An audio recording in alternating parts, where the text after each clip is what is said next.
আন্তর্জাতিক পরিবেশবাদী সংগঠন গ্রিন পিসের ১২ জন কর্মী ও একজন ক্যামেরাম্যানকে আটক করেছে আর্জেন্টিনার পুলিশ। গ্রেফতার ব্যক্তিরা দেশটির সংসদ ভবনের সামনে হিমবাহ সংস্কার বিলের বিরুদ্ধে বিক্ষোভ করছিলেন। ক্ষমতাসীন দল সিনেটে এই বিলটি পাশ করানোর চেষ্টা করছে। বিক্ষোভকারীরা কংগ্রেস ভবনের সামনে আইন প্রণেতাদের ইঙ্গিত করে প্রতীকী টয়লেটে বসে প্রতিবাদ জানান। এ সময় তাদের হাতে গ্লাসিয়ার্স ল বা হিমবাহ আইন লেখা সাইনবোর্ড ছিল। পাশাপাশি তারা একটি ব্যানার প্রদর্শন করেন, যাতে লেখা ছিল senators don't shit in the water, অর্থাৎ সিনেটররা পানি নোংরা করবেন না।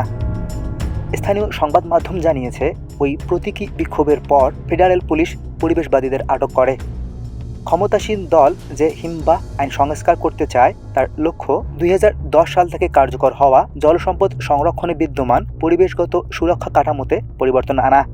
এছাড়াও প্রদেশগুলোকে কোন এলাকার খনি উত্তোলন কার্যক্রমের জন্য উন্মুক্ত করা যাবে এবং কোন এলাকাগুলোকে মিঠা পানির সংরক্ষণ এলাকা হিসেবে বিবেচনা করতে হবে তা নির্ধারণ ও শ্রেণীবিন্যাসের দায়িত্ব দেওয়ার প্রস্তাব রয়েছে।